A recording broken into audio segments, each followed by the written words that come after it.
जय हिंद friends. Welcome back to our YouTube channel. Friends, आज के इस वीडियो के अंदर मैं आपको बताने वाला हूं कि ये जो चैनल सेक्शन है हम लोग क्यों प्रोवाइड करते हैं।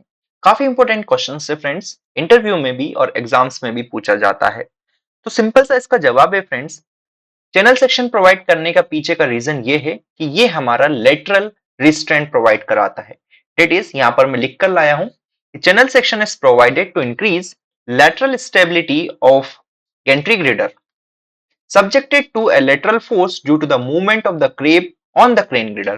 सिंपल सी भाषा में अगर मैं कहूं तो गैंट्री ग्रिडर में चैनल सेक्शन प्रोवाइड कराने का रीजन ये है कि जब ये क्रेब हमारा ऐसे मूव करेगा या फिर ऐसे मूव करेगा, ठीक है, तो इसका मूवमेंट की वजह से हमारे जो गैंट्री ग्रिडर है इसके ऊपर लेटरल फोर्सेस आते हैं। लेटरल लोड्स बोल दो या फोर्सेस बोल दो, ये लेटरल लोड को रेसिस्ट करने के लिए हम लोग इस चैनल सेक्शंस को प्रोवाइड करते हैं। तो फ्रेंड्स, एग्जाम्स में क्वेश्चंस बन सकता है कि हमारे गैंट्री रीडर के अंदर चैनल सेक्शन क्यों प्रोवाइड कराते हैं। तो सिंपल सा आंसर होना चाहिए कि लेटरल लोड के अगेंस्ट स्टेबिलिटी को इंक्रीज करने के लिए इसका यूज किया जाता है। कैसे? क्योंकि जब चैनल सेक्शन हम लोग प्रोवाइड करा रहे हैं तो ये आई वाई वाई इंक्रीज कर देता है, that is moment of inertia about this axis increase कर देगा। जैसे ये वाई एक्सिस हो गया, ये जेड हो गया, इसके अंदर जाते हुए मेरी क्या हो गई, एक्स एक्सिस हो गई। ये एक्स एक्सिस कौन सी है? लॉन्गिट्यूडिनल एक्सिस हो गई मेरी। ठीक है, क्या बोला? लॉन्गिट्यूडिनल। ध्यान दीजिएगा, क्लियर हुआ? तो ये जो एक्सिस है ना, ऐसे वाली, ये मेरी एक्सिस हो गई कौन सी friends? X X axis. Clear है? ये मेरी है z, z हो गया, और वर्टिकल जो रहेगी ये मेरी y, y हो गया। ठीक है, तो सिंपल सी भाषा में अगर मैं कहूं तो यहां तक चीजें क्लियर होनी चाहिए कि चैनल सेक्शन प्रोवाइड कराने का पीछे का रीजन क्या है। ये हमारा लेटरल स्टेबिलिटी इंक्रीज करता है। क्लियर है? क्योंकि किसके अगेंस्ट? जो लेटरल फोर्सेस आ रहे हैं क्रेप के मूवमेंट की वजह से, उनके अगेंस्ट। कैसे करता है? यहां पर आई वाई वाई इंक्रीज हो जाता है।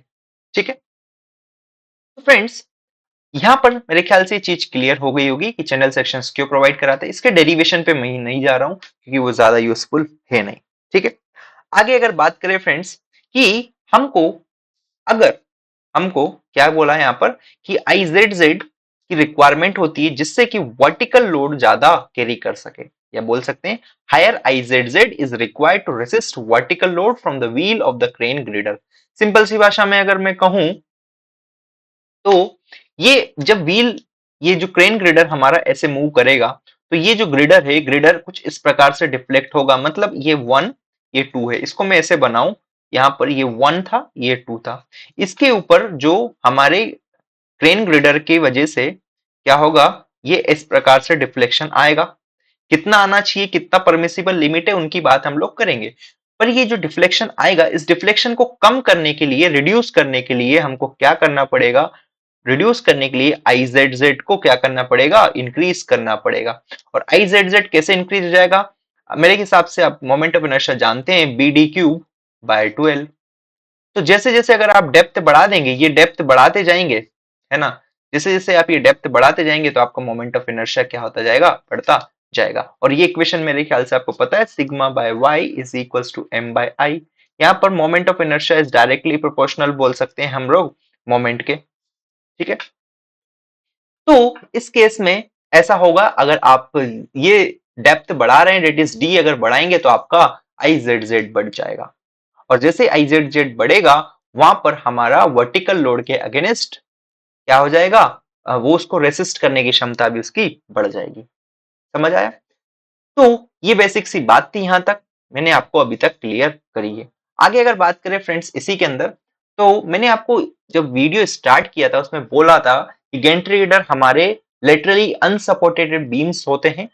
लेकिन थोड़ा सा करेक्शन मेरे हिसाब से आपको करना चाहिए कि गैंट्री रीडर्स लेटरली सपोर्टेड और लेटरली अनसपोर्टेड दोनों हो सकते हैं। ठीक है, तो थोड़ा सा आपको यहाँ पर ध्यान रखना है। तो मैं यहाँ पर कह सकता हूँ कि गैंट्री रीडर को हम लोग डिजाइन कर सकते हैं एज ए लेटरली सपोर्टेड या फिर अनसपोर्टेड बीम। साथ में फ्रेंड्स, कैटवॉल की अगर बात करें तो ये एक वर्ड है जो कि आपको देखने को मिल जाएगा कहीं पर। Catwalk is provided for the movement of the workers which में सपोर्ट गैंट्री रीडर लेटरली। मतलब कि ये गैंट्री रीडर है, यहाँ पर एक रेक्टेंगुलर प्लेट हम लोग ऐसे कनेक्ट कर देते हैं, ठीक है। थ्रू आउट द लेंथ हो सकती है, जिससे कि जो भी वर्कर है इसके ऊपर मूव करने लगे। यहाँ पर लिखा है कि is typically welded to the channel sections throughout the length. ये चैनल सेक्शन से वेल्डेड होती है, ठीक है। यहाँ तक की बात मेरे ख्याल से आपको क्लियर हो गई होगी। नेक्स्ट अगर बात करें फ्रेंड्स, तो एक वर्ड है जो कि आपको ध्यान में रखना है, static wheel load. Static wheel load क्या रहेगा? It is the maximum reaction exerted by each wheel when the crab is nearer to the grader। जैसे कि ये जो क्रेब है जब नियरेस्ट डिस्टेंस पर है, मतलब इससे इधर नहीं आ सकता है, तो इस रेल के और इस क्रेब के बीच का जो डिस्टेंस है जो कि मिनिमम होगा, उस केस में जो मैक्सिमम रिएक्शन मिलेगी उसी को स्टैटिक व्हील लोड हम लोग कह देंगे, ठीक है। यहाँ पर लिखा है it is the maximum reaction exerted by wheel the crab is nearer to the girder. इसका बहुत यूज होने वाला है, इसलिए मैंने आपको यहाँ पर ये बताया है। अब फ्रेंड्स, मैंने आपको यहाँ पर अभी थोड़ी देर पहले कुछ चीजें बताई थी, जैसे कि मैं आपको एक बार फिर से बता रहा हूं कि ये मेरी एक्सिस थी जेड जेड, वर्टिकल एक्सिस मेरी हो गई थी कौन सी, ये थी मेरी वाई वाई, और ये अंदर जाती हुई जो एक्सिस है मेरी इसके अलोंग, ये मेरी हो गई एक्स एक्स, ठीक है। ऐसा मान लीजिए आप कि ये एक्स एक्सिस है एक्स, ये मेरी ऊपर आने वाली वाई है, और ये इधर साइड वाली मेरी जेड है, ठीक है। तो ये x क्या करेगा, x के अबाउट यहाँ पर टॉर्जन आने का चांसेस रहता है, ठीक है। टॉर्जन आ जाएगा, क्योंकि किसकी वजह से टॉर्जन आएगा, जब ये क्रेब हमारा मूव करेगा इसकी वजह से यहाँ पर टॉर्जन आता है। तो इस टॉर्जन को रोकने के लिए फ्रेंड्स क्या किया जाता है कि ये जो वेब है, ठीक है, इस वेब को कॉलम से कनेक्ट कर दिया जाता है with the help of brackets. ध्यान दीजिएगा, आपसे कोई क्वेश्चन पूछता है कि टॉर्जनल, मैं यहाँ पर लिख देता हूं आपके लिए कि टॉर्शनल रिस्ट्रेंट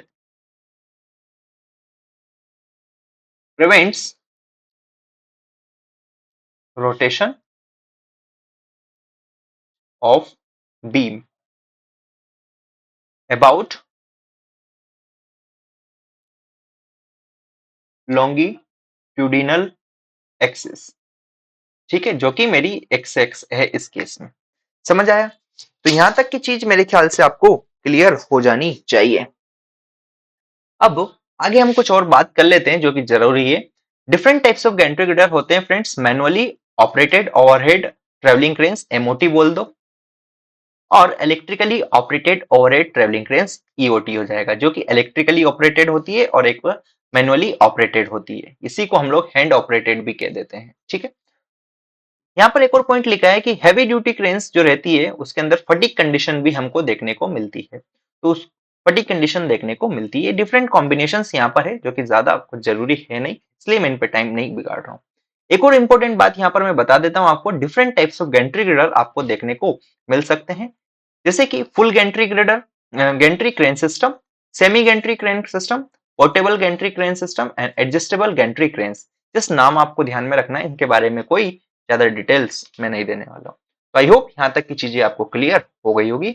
सो अगर इनके बारे में आपको ज्यादा जानना है ना, तो थोड़ा सा गूगल करिएगा, वहां पर मिल जाएगा, कोई रॉकेट साइंस नहीं है इसके पीछे। नेक्स्ट वीडियो के अंदर हमने बात करेंगे बहुत सारे लोड्स वगैरह जो है, तो इनको देखो, दो चीज होने वाली है, जो लोड्स वगैरह है, जैसे अलग अलग टाइप के लोड्स है, ये आप देख सकते हैं। इसके बाद आपको बहुत सारी चीजें क्लियर हो जाएगी। देन हम लोग बात करेंगे परमिसिबल लिमिट्स की, इम्पैक्ट लोड की वजह से क्या एडिशनल लोड्स हमको कंसिडर करना है, बहुत सारी बातें करने वाले हैं। तो वीडियो सीरीज को पूरा जरूर देखें। Thank you for watching this video, next video जरूर देखें।